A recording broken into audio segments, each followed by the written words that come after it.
How's everyone doing today? Welcome back to On The Ball and welcome back to another round of Premier League predictions as we go into the final 4 weeks of the season.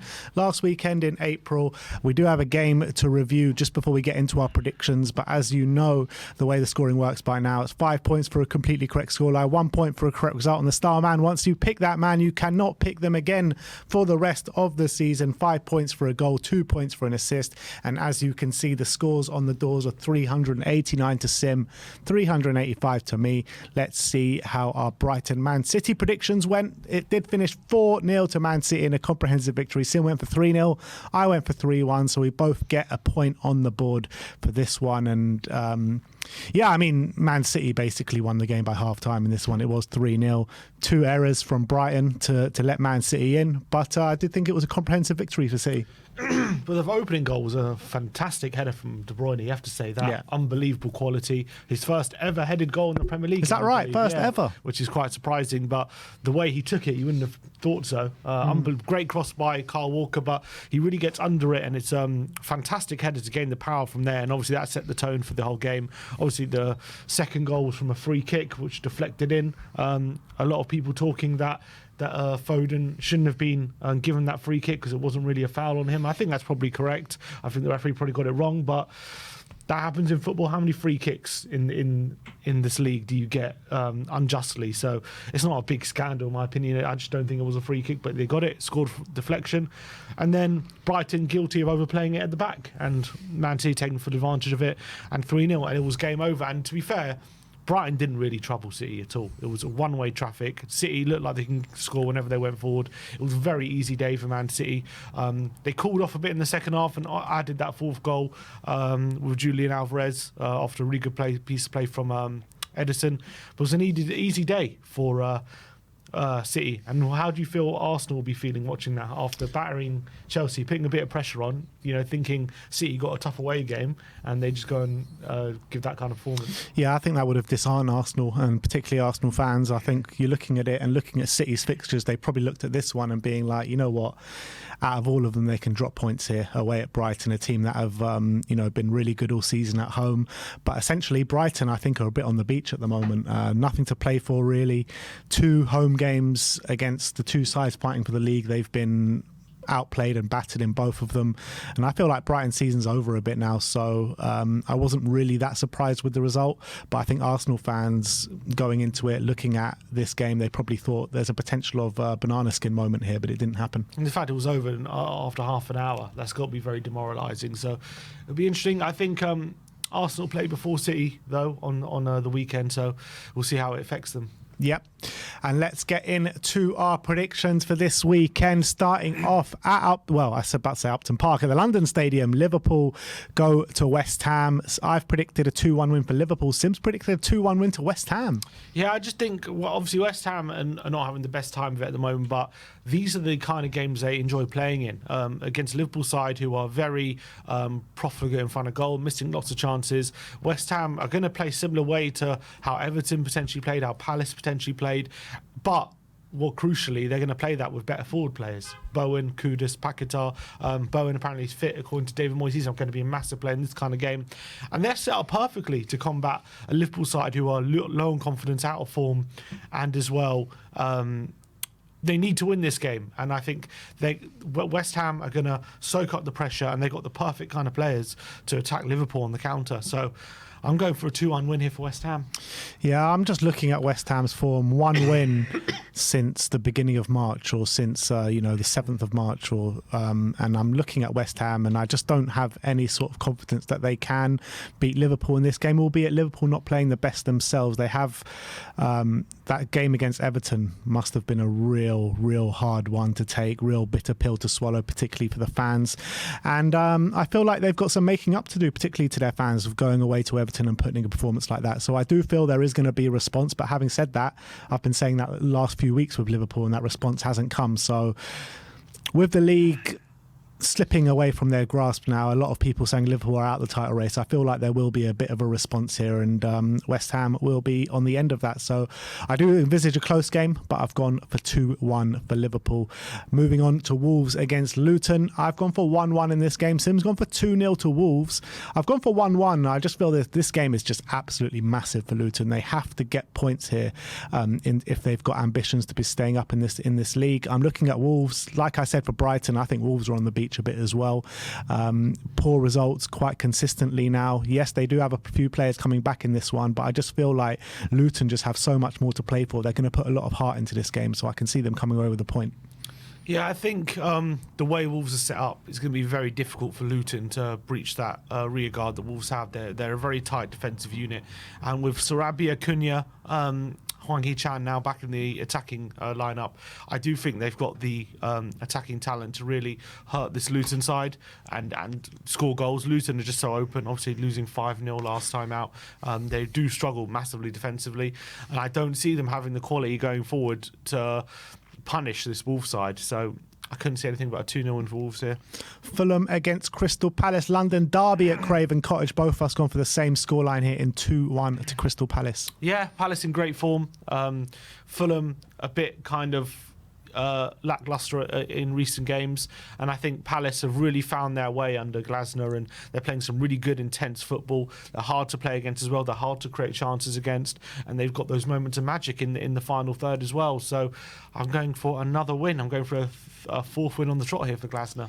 Yeah, I mean, Fulham, again, they're not on good form. Their season seems to be petering out a little bit at the moment. Crystal Palace, their season seems to be starting now. 3 wins on the bounce and 3 impressive wins as well. Liverpool, Newcastle and West Ham, all teams in the top half. So you've got to give credit to Glasner, the way he's setting up his team. But actually, since making this prediction, I didn't realise, but Eze is having a late fitness test. And if he's out, I do fear for Crystal Palace a little bit. Elise, I think, was on the bench last game coming on with a bit of a niggle. So if those two are doubts coming into this game, I don't know if I'll keep my prediction, but I'll just keep it on the face of things, hoping Eze will start the game. So 2-1 to Crystal Palace.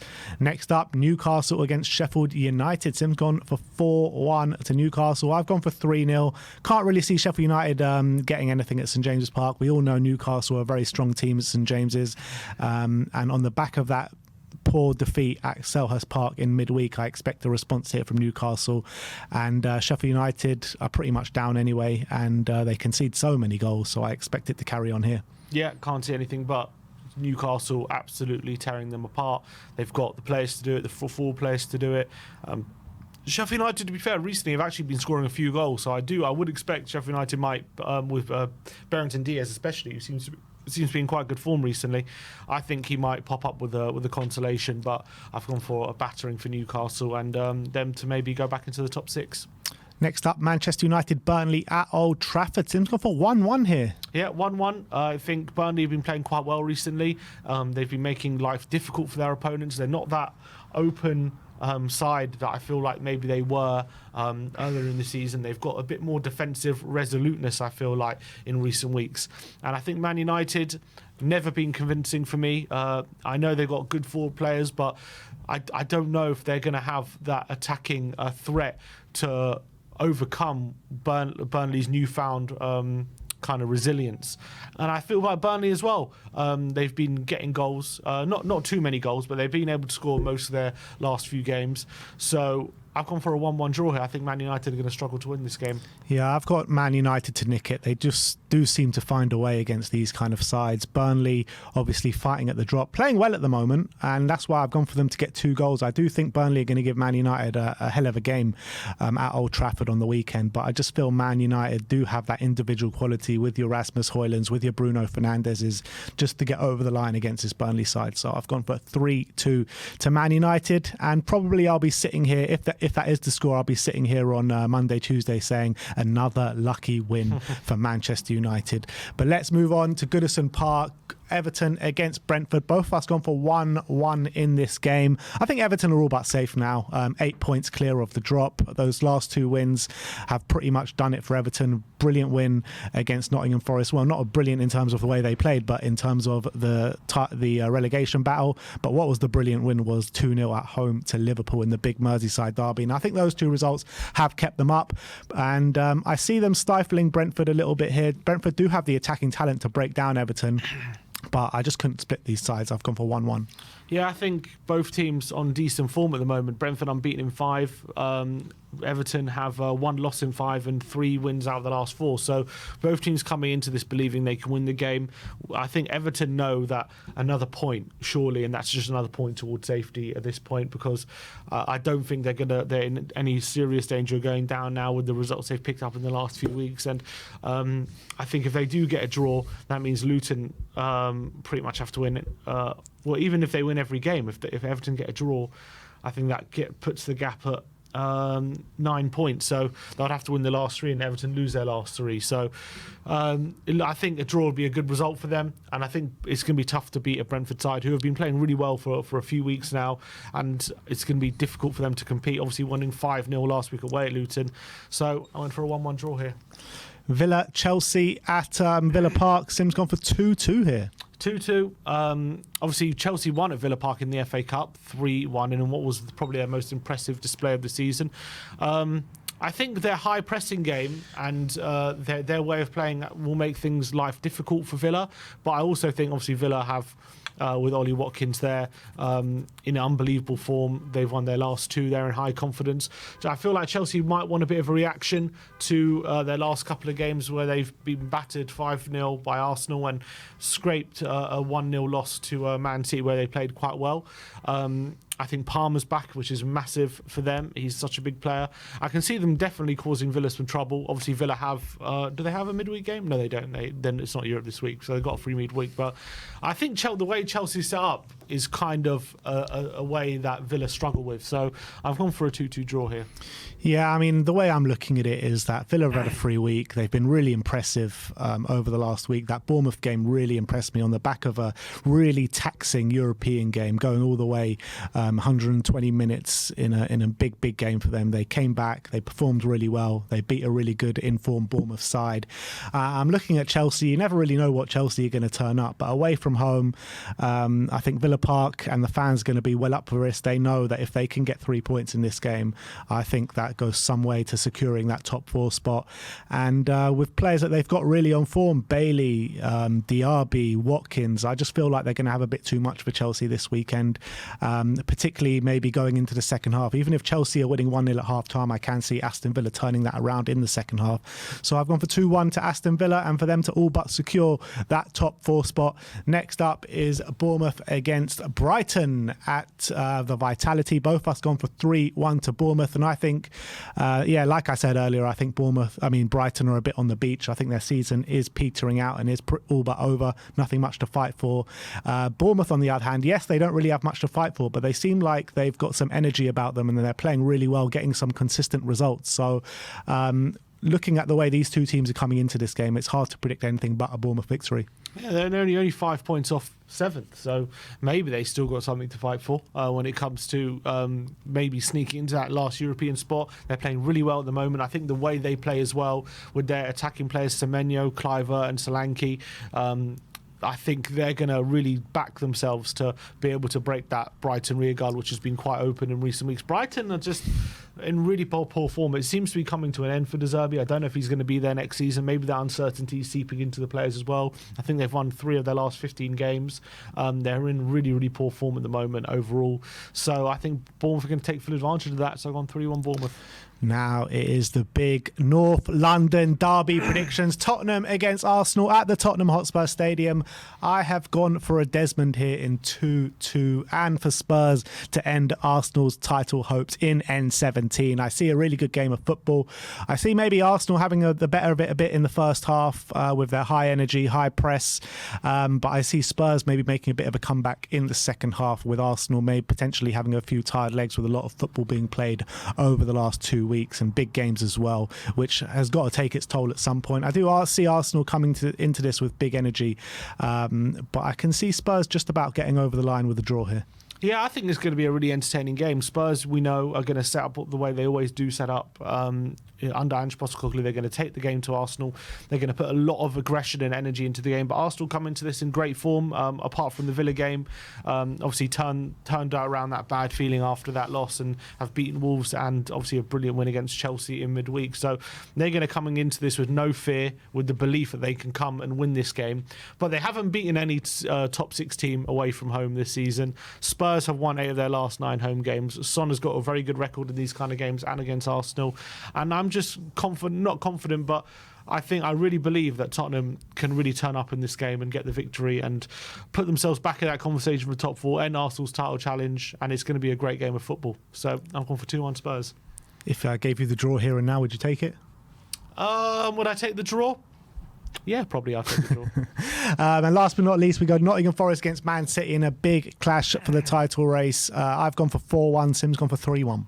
Yeah, I think Man City will have no problems here. Well, look, Forest are a good team, and obviously they're battling relegation, so I'm sure they'll make things difficult. But I just get the feeling once Man City go ahead, Forest will have little to say about it. I wouldn't be surprised if it's a very frustrating game for City, maybe with the likes of Elanga and Gibbs-White. They do create a few chances on the breakaway, Forest, and create a few openings.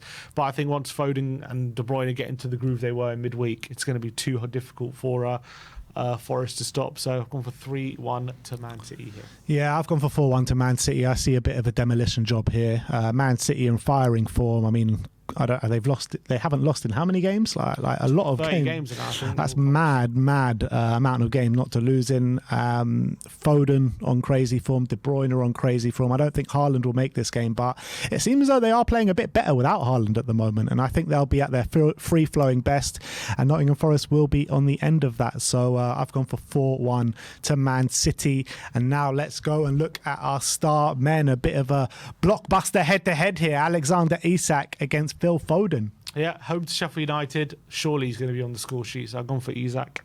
Yeah, I've gone for Phil Foden, one of the players of the season this year. It's no secret how much I love Phil Foden. I think he's such a top talent, seems to be getting better and better every year. 2 goals in midweek again, and I expect him to be on the score sheet and potentially get some assists as well away to Nottingham Forest, who are at the fighting for relegation. So I've gone for Foden. Sim's gone for Alexander Isak. Let me know in the comment section below what you think of our predictions. Put your predictions and star men in the comment section as well. Like, subscribe and comment. We'll see you next time.